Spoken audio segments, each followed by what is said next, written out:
నమస్తే, welcome to Mahanagar. నేను మీ journalist అని. ముఖ్యంగా తెలంగాణ రాష్ట్ర వ్యాప్తంగా కూడా ఎవరైతే కాంట్రాక్టర్లు ఉంటారో కాంట్రాక్టర్లకి మన ఊరి మనబడి కింద చాలా వరకు నిధులు ఆగిపోయాయి. దాదాపు కాంగ్రెస్ ప్రభుత్వం వచ్చి 2 సంవత్సరాలు గడుస్తున్నప్పటికీ మాకు నిధులు ఇవ్వట్లేదంటూ కూడా ఏదైతే ఉన్నటువంటి ఎవరైతే కాంట్రాక్టర్లు అందరూ కూడా ఇంతసేపు ధర్నా చేసిన పరిస్థితి ఉంది. దీనికి సంబంధించి మాట్లాడే ప్రయత్నం చేద్దాం. మనతో పాటు వేదవ్యాస్ గారు ఉన్నారు. అన్న నమస్తే. అన్న చెప్పండి, ముఖ్యంగా తెలంగాణ రాష్ట్రంలో 10 సంవత్సరాల అధికారంలో బీఆర్ఎస్ పార్టీ ఉంది. బీఆర్ఎస్ పార్టీ ఉన్నప్పుడు కూడా చాలా వరకు అన్ని బిల్లులు ఆగినాయి. ఇప్పుడు కాంగ్రెస్ పార్టీ వచ్చిన తర్వాత కూడా బిల్లులు ఆగుతున్నాయి. ఇప్పుడు మీరు కొత్తగా కాంగ్రెస్ పార్టీ వచ్చిన తర్వాత నుంచే మీరు ఇది చేస్తా ఉన్నారు. ఎట్లా చూడొచ్చు? అట్లేం లేదన్న. కాంగ్రెస్ పార్టీ టీఆర్ఎస్ పార్టీలకు కాంట్రాక్టర్లకు పార్టీలకు సంబంధం ఉండదు. ఫస్ట్ థింగ్ ఏంటంటే, మీకు ఇంకోటి కావాల్సింది ఏంటి అంటే, మన ఊరు మన బడికి సంబంధించి స్కీమ్ పెట్టింది TRS party. Okay, TRS party పెట్టి 1.5 years అట్లా నడిపింది. వాళ్ళున్న టైమ్లీ పేమెంట్స్ ఇచ్చారు. వాళ్ళు దిగిపోయే టైంకి ఏప్రిల్ నాటికి వరకు ఇచ్చేసారు పేమెంట్. ఏప్రిల్ అంటే 2023 ఏప్రిల్ వరకు ఇచ్చారు. తర్వాత ఎలక్షన్ మూమెంట్ వచ్చింది, ఎలక్షన్ కోడ్ వచ్చింది, పేమెంట్ అంతా ఆగిపోయింది. తర్వాత కాంగ్రెస్ గవర్నమెంట్ వచ్చినాక గత ప్రభుత్వం చేసింది కదా, మేము ఎందుకు ఇవ్వాలనే ఉద్దేశంలో దురుద్దేశంతో మొత్తం పెండింగ్ ఆపేసారు. 361 కోట్లు రావాలన్న. మొత్తం తెలంగాణ వ్యాప్తంగా చిన్న వర్కులే, పెద్ద వర్కులు కాదు. మళ్ళీ ఇలానే చిన్న కాంట్రాక్టర్లు 10 లక్షలు 20 లక్షలు 50 లక్షలు అట్లుంటారు కదా, చిన్న కాంట్రాక్టర్లకి రావాలి. సో 3 సార్లు ధర్నా చేసినాం.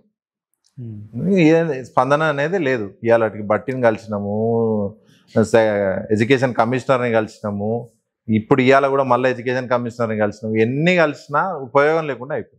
మొత్తం తెలంగాణ రాష్ట్ర వ్యాప్తంగా ఈ మన ఊరి మనబడి కిందకి ఎంత నిధులు ఆగిపోయాయి? అసలు ఎంత నిధులు విడుదల కావాలి? మొత్తం చిన్న కాంట్రాక్టర్లకు 360 కోట్లు పెండింగ్ ఉన్నాయి. టోటల్ 360 కోట్లు ఇస్తే ఇంకా చిన్న కాంట్రాక్టర్లకు పెండింగ్ పేమెంట్ అనేది ఉండదు. టోటల్ పేమెంట్ వచ్చి 361 crores. పెద్దోళ్ళకి ఇచ్చారు. మళ్ళీ దీంట్లో మన మెగా లాంటి సంస్థ కొన్ని బ్లాక్ బోర్డ్స్, స్మార్ట్ బోర్డ్స్, తర్వాత పెయింటింగ్ వర్క్స్ ఇవి చేసినాయి. వాళ్ళందరికి పేమెంట్స్ ఇచ్చేసారు. వాళ్ళందరికి ఆపినా కూడా 10-20 కోట్లు ఏముందో మా ఒక్కరికే కావాలని ఆపుతాం.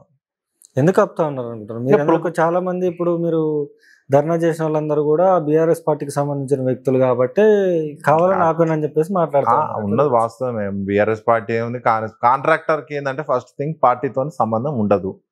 ఎవరున్నా ఇవ్వాల్సిందే. బీఆర్ఎస్ కేవలం వీళ్ళు ఎందుకు ఆపుతారు అంటే, పోయిన ప్రభుత్వం చేసింది మేము ఎందుకు ఇవ్వాలి, ఒకటే ఒక ఉద్దేశం. లాస్ట్ గవర్నమెంట్ వర్క్ కదా, మేము ఎందుకు ఇవ్వాలి, మాకేం అవసరం. గవర్నమెంట్ అనేది కంటిన్యూషన్ ప్రాసెస్. ఇవాళ కాంగ్రెస్ గవర్నమెంట్ ఉంది, రేపు ఇంకో గవర్నమెంట్ కూడా వస్తుంది. దానికి మాకు సంబంధం లేదు కదా. కాంట్రాక్టర్ అంటాడు, పని చేసుకుంటాడు, రూపాయి మిగులుతుందని అనుకుంటాడు. మరి ఈ డబ్బులన్నీ మీకు వస్తాయని మీరు అనుకుంటా ఉన్నారా? ఇక ప్రయత్నం అదే చేస్తున్నాం. న్యాయస్థానాలు ఉన్నాయి, వాటికి ఇంకా నెక్స్ట్ స్టెప్ కోర్టులకు పోదాము, ఇంకో దగ్గరకు పోదాము అని ఆలోచన చేస్తాం. సుమారు ఎంతకాలం అవుతుంది ఇదంతా? 2.5 years నుంచి పెండింగ్ ఉందన్న. టోటల్ 2.5 years నుంచి. లాస్ట్ గవర్నమెంట్ ఉన్నప్పుడు ఒక 6 months ఆపింది. ఇప్పుడు టీఆర్ఎస్ గవర్నమెంట్ ఉన్నప్పుడు, కాంగ్రెస్ గవర్నమెంట్ వచ్చినాక 2 years ఆపింది. ఇప్పుడు చాలా మంది ఎవరైతే కాంట్రాక్టర్లు ఉన్నారో చాలా మందికి కూడా బిల్లులు పడట్లేదు, కొన్ని కోట్లు ఆగిపోయాయి అని చెప్పేసి మాట్లాడుతూ ఉన్నారు. ఒక పక్క మొన్న రీసెంట్ గా సీఎం రేవంత్ రెడ్డి కూడా నన్ను కోసుకొని తిన్నా డబ్బులు లేవు అని చెప్పేసి మాట్లాడారు. మరి ఏం చేద్దాం అనుకుంటారు? అంటే ఇక మరి బతుకోద్దా కాంట్రాక్టర్ అనేటోడు? బతుకోద్దా? కాంట్రాక్టర్ అనేటోడు దేశ నిర్మాణంలో భాగం. కాంట్రాక్టర్ లేని దేశమే లేదు. రోడ్స్ కానీ, బిల్డింగ్స్ కానీ, ఏ ఇన్ఫ్రాస్ట్రక్చర్ దేశంలో కానీ ప్రపంచంలో కానీ ఇన్ఫ్రాస్ట్రక్చర్ డెవలప్ కావాలంటే ఫస్ట్ మెయిన్ కావాల్సిందే కాంట్రాక్టర్. అసలు కాంట్రాక్టర్లను మంచిగా ఉంటేనే అంత మంచిగా ఉంటారు. నన్ను ఓసినా పైసలు లేవు, నన్ను అప్పు ఓడిస్తలేడు, చెప్పులు ఎత్తుకపోతురు, దొంగల లెక్క చూస్తురు అంటే మరి మేమేం చేయాలి దానికి? నువ్వు దొంగల లెక్క నిన్ను చూస్తురేమో, మమ్మల్ని మేము కాదు కదా. దొంగతనం అయితే మేము చేయలే కదా. బాజార్లో టెండర్ వేసినాం, పని చేస్తున్నాం, రోడ్ వేసినాం, బిల్డింగ్లు కట్టినాం. అన్ని వేసిన దానికి, అన్ని అయిపోయిన దానికి, పనులు చేయించుకున్నప్పుడు మంచిగా ఉండి, అన్ని మంచిగా ఉండి, అలా అంతా అయిపోయిన తర్వాత నన్ను ఓసిన పైసలు లేవు, చూద్దాం చేద్దాం అంటే అసలు నిజంగా అసలు ఏం జరుగుతుంది రాష్ట్రంలో అర్థం కావట్లేదు. ఎవరికి ఇస్తారు డబ్బులు? కాంట్రాక్టర్లకు పైసలు ఇస్తలేరు. ఇప్పుడు చూస్తే అంగన్వాడీ వాళ్ళకు ఈరోజు ధర్నా చేసినట్టున్నారు. ముఖ్యమంత్రి గారు ఇల్లు నివాసం ముట్టడించినారు. వాళ్ళకి డబ్బులు లేవు, స్కాలర్షిప్లు లేవు. అసలు ఎవరికి ఇస్తారు వీళ్ళు డబ్బులు? ఏమైనా సంచులు ఢిల్లీకి ఏమైనా మోస్తురా ఈ సంచులని? ఎవరికి ఇస్తారు? ఒక్క శంకుస్థాపన వేయలేదండి ఈ రోజు దాకా. ఒక్క శంకుస్థాపన కూడా వేయలే. అని ఈ డబ్బులు ఎక్కడ పోతున్నట్టు? ముఖ్యంగా మునుగోడుకు సంబంధించి మీరు మునుగోడులో చాలా వర్కులు చేశారు. దాదాపు 10 సంవత్సరాలు బీఆర్ఎస్ పార్టీ అధికారంలో ఉన్నప్పుడు చేసిండ్రు, ఇప్పుడు కూడా చేస్తున్నారు. సుమారు మీ బిల్లులు ఎంత ఆగిపోయినాయి? చాలా ఆగాయండి. ఇంకా మాకు ఫిగర్ అంటే చెప్పలేము కానీ చాలా పేమెంట్స్ ఆగాయి. మునుగోడేనే కాదు, మునుగోడులో ఆగాయి, బయట ఆగాయి, వేరే డిపార్ట్మెంట్స్లలో చేసినాం. చాలా డిపార్ట్మెంట్స్ ఒక మునుగోడు ప్రాంతంగా చాలా దగ్గర చేసినాం. మేము ఈడ చేసినా పని అనేది లేదు. మా ఎమ్మెల్యే గారు కూడా చెప్తున్నారు, మా మునుగోడు ఎమ్మెల్యే కూడా కాంట్రాక్టర్లకు ఆంధ్రోళ్ళకి ఇస్తారు, తెలంగాణలోకి ఎవరికి ఇస్తలేరు, అది బాగా బిల్లులు ఇస్తలేరు. ఆయన కూడా చెప్పిండు మా దగ్గర సందర్భం వచ్చినప్పుడు.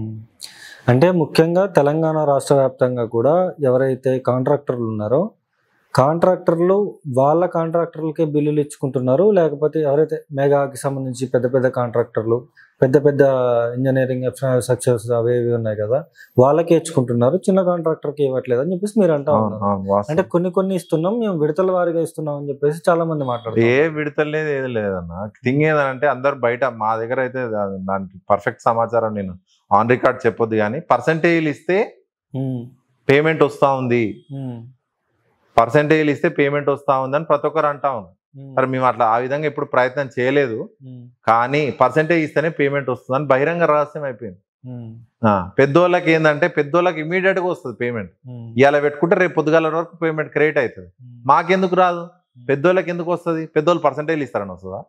పెద్దోళ్ళు నీకు మంచిగా ఉంటారని వస్తుందా? ఎందుకు వస్తుంది పెద్దోళ్ళకి? చిన్నోళ్ళు మనుషులు కాదా?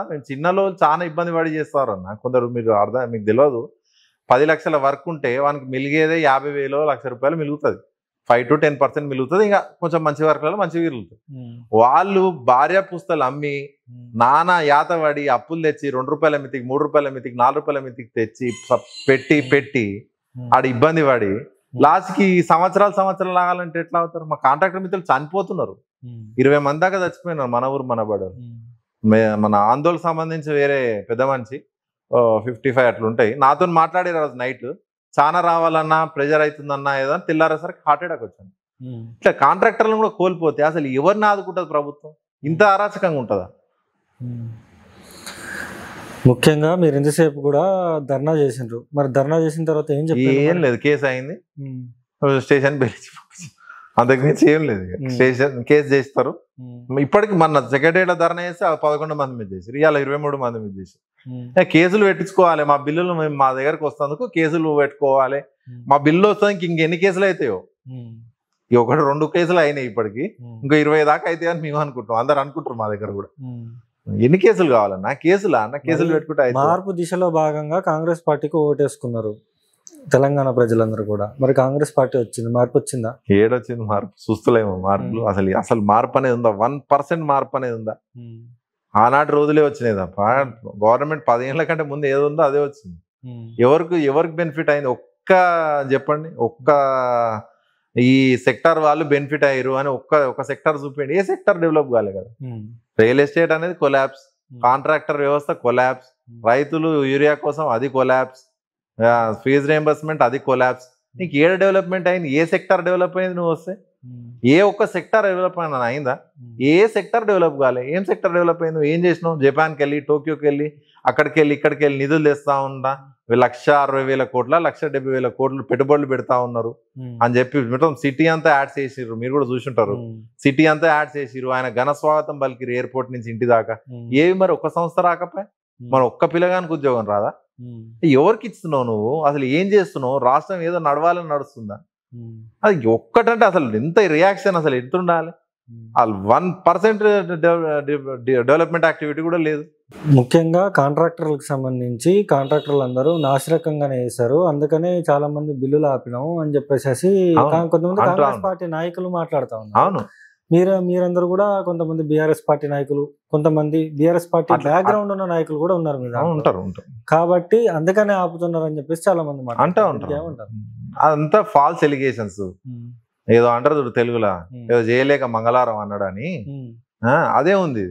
నువ్వు పైసలు ఇరా నాయన మొగడా అంటే, నువ్వు పైసలు ఇయ్యే శాతగాక నేను విజిలెన్స్ కేస్తా, నాసిరకం పనులు ఏంటివి? నువ్వు నాసిరకం పనులు ఇవాళ వచ్చిన నీకు నాసిరకం పనులు అని గుర్తు. 3 ఏళ్ల నుంచి ఏం చేసినావు? మరి రాంగనేసేది ఉండే కదా ఎంక్వైరీ. ఇప్పుడు మా కాంట్రాక్ట్ వ్యవస్థలు ఎట్లుంటుంది అంటే, మనం పేమెంట్ పార్ట్ పేమెంట్ తీసుకుంటే 7.5% FSD హోల్డ్ అవుతుంది. పనులు మళ్ళీ చేయకుండా వెళ్ళిపోతాడేమో అని. ఆ FSD నీ దగ్గరనే ఉండే. డిఫెల్ట్ లైబిలిటీ పీరియడ్ 2 years నీ దగ్గరనే ఉంటే కదా నా పైసలు 5%. ఇంకా నువ్వు ఎక్కడ తిను అనేది నాసిరకం ఎందుకు ఉంటాయి అన్న? నీ క్వాలిటీ కంట్రోల్ ఉంది, నీకు అన్ని ఉన్నాయి, నువ్వు ఏ ఎంక్వైరీ చేసుకుంటావు చేసుకో. మరి చేసుకొని పైసలు ఎన్ని రోజులు ఇస్తావు? టైం బాండ్ పెట్టు. ఉంటే టైం బాండ్ పెట్టకుండా నేను విజిలెన్స్కి వేస్తా, సిబిఐకి వేస్తా, ఆడికి వేస్తా, ఏంటిది నువ్వు చేసేది? సుమారు మీరు కొన్ని రోడ్లు వర్కులు చేసిండ్రు, అలాగే మన ఊరి మన బడి కార్యక్రమంలో చాలా చేసిండ్రు. చేసిన తర్వాత కూడా అవన్నీ కూడా దాదాపు 2-3 సంవత్సరాల పైన అవుతుంది అవన్నీ చేసి కూడా. అవన్నీ కూడా మరి బిల్డింగ్లు ఎట్లున్నాయి ఇప్పుడు? అంతే ఉన్నాయి, హ్యాపీ ఉన్నాయి, లేకపోతే నాసిరకంగా హ్యాపీగా ఉన్నాయి. స్కూల్ పిల్లలు ఫర్ ఎగ్జాంపుల్ మన ఊరు మన బడి తీసుకోండి. స్కూల్ పిల్లలు మేము కట్టిన వాష్రూమ్ లోనే టాయిలెట్ పోతా ఉన్నాం, మేము కట్టిన ఫ్యాన్లే వాడుతా ఉన్నాం, మేము కట్టిన ట్యూబ్ లైట్లే వాడుతా ఉన్నాం, మేము కట్టిన డైనింగ్ హాల్ లోనే డైనింగ్ చేస్తా ఉన్నాం. మరి ఇవన్నీ చేస్తారు కదా, మా సొమ్ము అయితే మీరే కదా వాడుకుంటుంది. మరి ఇవన్నీ అప్పుడు గుర్తుకు రాదా? ఇప్పుడు వచ్చిందా నాసిరకం అని? ఏడన్నా ఒక్క కంప్లైంట్ అన్నా రేజ్ అయిందా నాసిరకం వాడిన మన ఊరు మన బడిలని? ఒక్క కంప్లైంట్ అని వస్తుంది కదా, ఇవాళ దాకా ఒక్క కంప్లైంట్ లేదు. మరి నువ్వు ఎందుకు అట్లా మాట్లాడుతున్నావు? అన్ని కేవలం తాత్సారం అండి, టైం బాండ్. ఇప్పుడు మీకు నేను డబ్బులు ఇవ్వాలనుకోండి ₹1,00,000, నాకు క్రెడిట్ కార్డు పనిచేస్తలేదని ఒక రోజు, ఫోన్ పే పోతలేదని ఒక రోజు, ఇంకోటి పోతలేదని ఒక రోజు, రోజు చెప్తా ఉంటా చూడండి. సేమ్ ఇది అంతే. నేను మీకు డబ్బులు ఇవ్వాలి, ₹1,00,000 ఇవ్వాలి, ఏమైందని మీరు ఫోన్ కొడతారు నాకు. నేనేం చెప్తా? అన్న ఈరోజు పోతలేదు, నా ఫోన్లో క్రెడిట్ కార్డు లిమిట్ అయిపోయిందని ఓనాడు చెప్తా. నెక్స్ట్ డే ఏం చెప్తా? ఫోన్ పే పనిచేస్తలేదని ఓనాడు చెప్తా. ఓనాడు ఇంకేదో చెప్తా, చెక్ ఇచ్చేది ఉందని చెప్తా. అన్ని ఇట్లా టైం పాస్ ముచ్చట్లు అంటారు చూసిరా, సేమ్ ఇది టైం పాస్ ముచ్చట్లు. ఒకటంటే ఒకటి కాదా? ఇప్పుడు నాసిరకం గుర్తొచ్చింది ఆయనకు. ముఖ్యంగా తెలంగాణ రాష్ట్రంలో ఈ ఎవరైతే మీలాంటి కాంట్రాక్టర్లు అందరూ ఉన్నారో, కాంట్రాక్టర్లు అందరికీ సంబంధించి కూడా దాదాపు కొన్ని లక్షలు వాళ్ళ స్తోమతకు తగ్గట్టు వాళ్ళు కాంట్రాక్ట్ చేసుకుంటూ వెళ్తారు. మరి సుమారు 2-3 సంవత్సరాల నుంచి ఆగిపోతుంది కదా. కనీసం కొంతమంది ఏవైతే వెహికల్స్ ఉన్నాయో, వెహికల్స్ కావచ్చు, లేకపోతే ల్యాండ్ కావచ్చు, ఇవన్నీ కూడా తాకట్టు పెట్టి బిజినెస్ చేస్తారు. చేసి ఇప్పుడు మీరు ఈ ఫీల్డ్లోకి వచ్చారు. కనీసం ₹2 వడ్డీ మందమైన దాదాపు 2-3 సంవత్సరాలు అవుతుంది. కనీసం ₹2 వడ్డీ మందం బ్యాంక్ ఇంట్రెస్ట్ అయినా వస్తుంది. రాదు వచ్చే అవకాశం లేదు. అసలు వస్తే గొప్ప, ఇంట్రెస్ట్ కదా మీరు అంటారు, కానీ అసలు వస్తే చాలా గొప్ప. మన ఊరు మన బడి 2.5 ఏళ్ళు అవుతుంది. ఆ రోజు ఉన్న రేట్ల ప్రకారం అది వేస్తే కూడా ఆ రోజు ఎప్పటికప్పుడు పేమెంట్ ఇచ్చినా ₹2 మిత్తో ₹3 మిత్తో అంతకంటే ఎక్కువ రాదు. ఏదో పని నడవాలి అనే ఉద్దేశంలో మేము పని 2 ఏళ్ళు అయిపోతే నీకు అసలే రాదు, మిత్తి వేయడానికి వస్తుంది. ఇంకా అసలే వచ్చే కాలం లేదు, మిత్తి సంగతి తర్వాత చాలా ఇబ్బంది ఉందండి. మొత్తం మీకు సంబంధించి ఎవరైతే కాంట్రాక్టర్లు అందరు ఉన్నారో, అసలు మీరు మీ భవిష్యత్తు కార్యాచరణ ఏ విధంగా ఉండబోతుంది? మరి ఇట్లా లక్షల బిల్లులు అయిపోతే మరి ఏం చేద్దాం అనుకుంటాను? ఇక నెక్స్ట్ కోర్టుకు పోవడమో ఏదో చేద్దామని అనుకుంటాం. కోర్టును కూడా మా దాంట్లోనే ఒకరిద్దరు కోర్టుకు పోయారు. కోర్టుకు పోయి కోర్టు ఆర్డర్ తెచ్చారు, పేమెంట్ ఇవ్వండి అని కోర్టు చెప్పింది, డైరెక్షన్ ఇచ్చింది. వాళ్ళకి కూడా ఇస్తలేరు మా దగ్గర డబ్బులు. కోర్టు ఏమైనా ఆర్డర్ ఇచ్చింది? డబ్బులు ఇవ్వండి అని ఆర్డర్ ఇచ్చింది. మా దగ్గర ఒకరిద్దరు కాంట్రాక్టర్లు కోర్టుకు పోయారు. ఇవంతా అయ్యేటట్టు లేదు, సరే ప్రయత్నం చేద్దాం, ఇంకో విధంగా కోర్టుకు వేద్దాం, కోర్టుకు వేస్తే ఏదో ఒకటి వస్తాయి కదా. కోర్టుకు వేస్తే కోర్టు ఏం డైరెక్షన్ ఇచ్చింది అంటే 8 weeks లో పేమెంట్ ఇవ్వండి అని. ఆల్రెడీ 8 weeks అయిపోయి 80 weeks వచ్చినా కూడా ఇచ్చే కాలం లేదు. కంటెంప్ట్ ఆఫ్ కోర్టు కూడా వేసారు. మేము ఇస్తాం అని అంటారు, వాళ్ళు లెటర్ ఇచ్చారు ఒకటి ఇస్తామని, అది ఎప్పుడు ఇస్తారో తెలియదు. అంటే ఇంకొక 4 సంవత్సరాలే ఇప్పుడు దాదాపు కాంగ్రెస్ పార్టీ వచ్చి 2 సంవత్సరాలు అవుతుంది. ఇంకొక 2 సంవత్సరాలు ఉంటాయి, తర్వాత ఎలాగే ఎలక్షన్ కూడా వస్తుంది. మరి ఈ డబ్బులన్నీ మీకు వస్తాయని మీరు అనుకుంటా ఉన్నారా? వస్తాయనే అంటే ఇప్పుడు ఒకటండి, కాంట్రాక్ట్ వ్యవస్థలో ఒకసారి రికార్డ్ మెజర్మెంట్ బుక్ అని ఉంటుంది మాకు. ఆ మెజర్మెంట్ బుక్ లో రికార్డ్ అయింది ఏ గవర్నమెంట్ కాదు, 50 ఏళ్ళు అయినాకైనా ఇవ్వాల్సిందే. ఎగ్గొట్టి పోవడానికి ఉండదు, ఎట్ ఎనీ కాస్ట్ ఎగ్గొట్టడానికి ఉండదు. ఇవ్వాల కాకపోతే రేపైనా వస్తాయి, ఏడికి పో డబ్బులు. కాకపోతే టైం డిలే. మాకు కూడా ఇల్లు గడవాలి కదా. థింగ్ ఏంటంటే టైం డిలే తప్ప ఆ ఎగ్గొడుతందుకు అవకాశమే లేదు.